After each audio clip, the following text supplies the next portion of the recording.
Hello everyone. Today we're going to dissect eyeballs. These are your run-of-the-mill sheep eyeballs. Cow eyeballs are much larger, but we use sheep because they're more comparable to you. I feel like they're looking at you right now. I hope you do too. So I'm going to use these guys to demo an eyeball dissection. Oh, going this way. All right, so you can see on this little gal, look at those eyelashes. Look at those eyelids. Oh my goodness, she's winking at you. Hello, hello.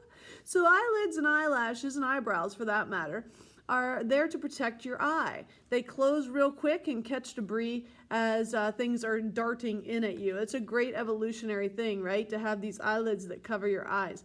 There are some animals that don't have eyelids, and they are just stuck open all the time.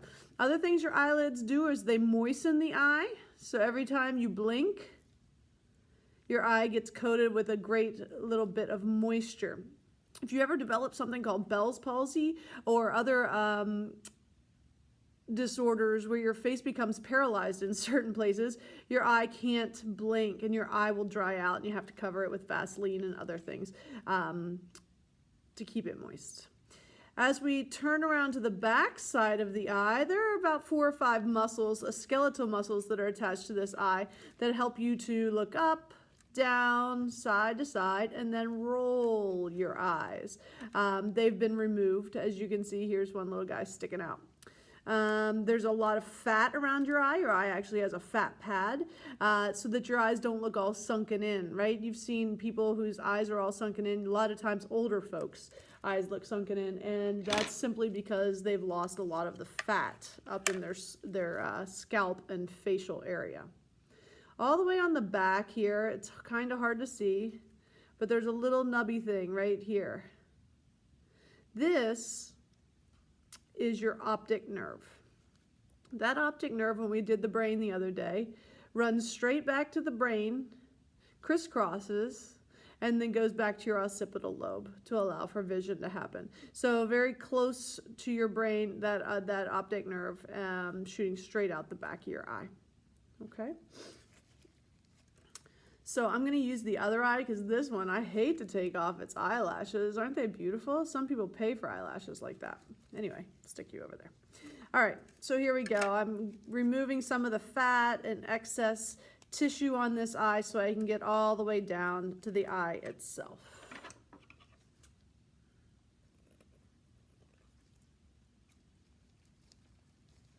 Oh, he's got some better skeletal muscles up there. Whoop.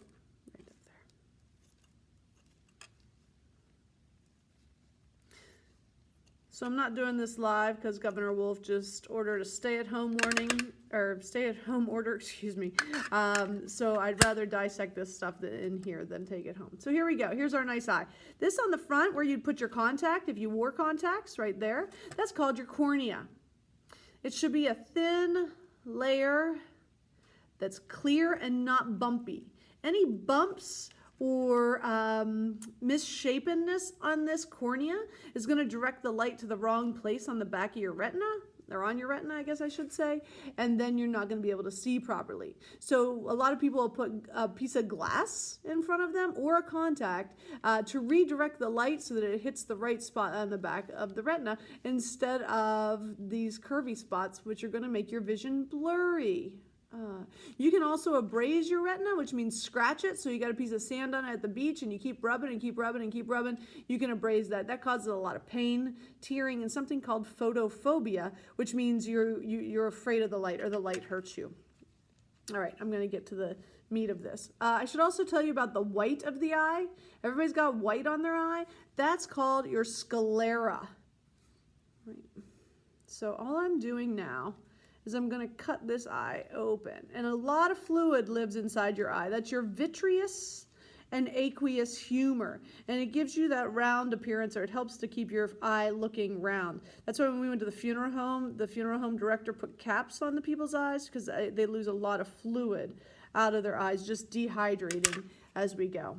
All right, so here I've got the front of the eye and the back portion of the eye. I'm going to start with the front of the eye. So here's this vitreous humor in here. It's almost like egg whites. Okay, so I'm going to let that kind of drip out, scoop out. Boop, boop, boop. I'm going to use my finger. And you just heard that hard thing hit the tray. That's my lens. All right. So I'm looking from the inside of the eye out. You can see that hole in through there. That's just a empty hole that's going to lead into my cornea, or if I flip it this way, hello.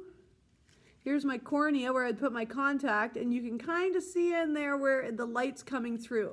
That would be your pupil.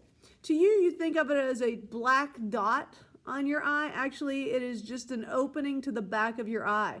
It's dark in your eye, so it looks dark, but that's that opening, the pupil. I'm then going to remove a layer that's going to contain my iris. Your iris is the colored portion of your eye. The colored portion of your eye gets its color through genetics, right? So you were given your eye color by your parents. Most people in the world have brown eyes. Duh. All right. So here again is the front of that eye. I've removed the iris. Can you see? And now we just have that cornea staring back at you. And here's my iris. I've got a brown-eyed sheep here, okay? And that hole in my iris is going to be the pupil, where the pupil is, where the light's going to shine through. Now on the back of the iris, I'm not sure how well you're going to be able to see this. I say it looks like the bottom of a mushroom, okay? But there are ripples here that go all the way around that iris. When too much light hits that iris, it contracts, which means it squeezes down and makes the pupil smaller.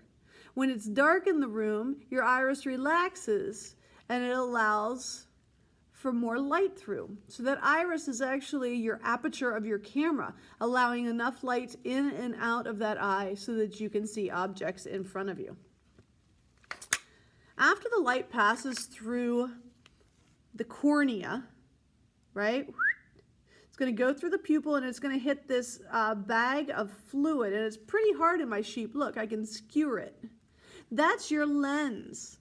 Your lens, just like on a camera, for any of those of you who use cameras a lot, will adjust. And sometimes it'll pull longer and make you see farther, and sometimes it'll shrink up your lens and help you to see closer.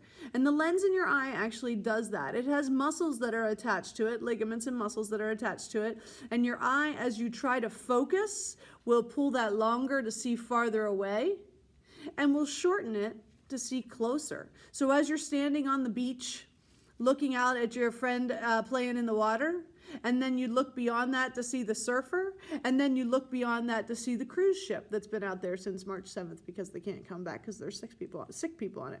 So anyway, this lens, just like the lens of a camera, is going to direct the light, be able to help you focus on what you want to focus on. Good?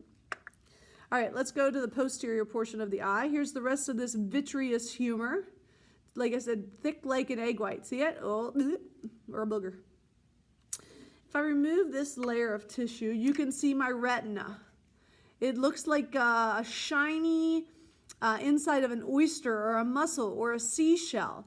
And that's where all the photoreceptors, or the nerves that help you to see, live. You can see a little cloudy spot right back there.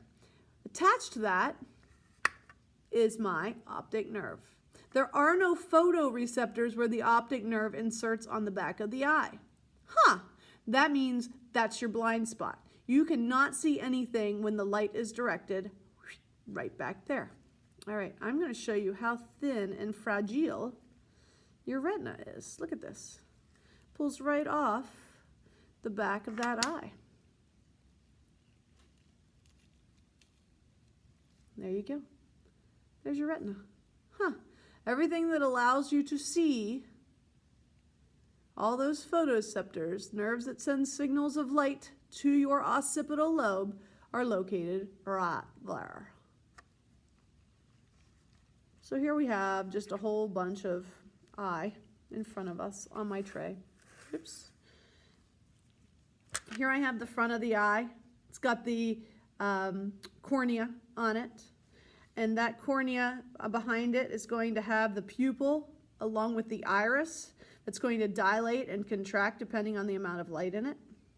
That's going to then pass through this cool lens into this hard eyeball that's got all kinds of fluid in it.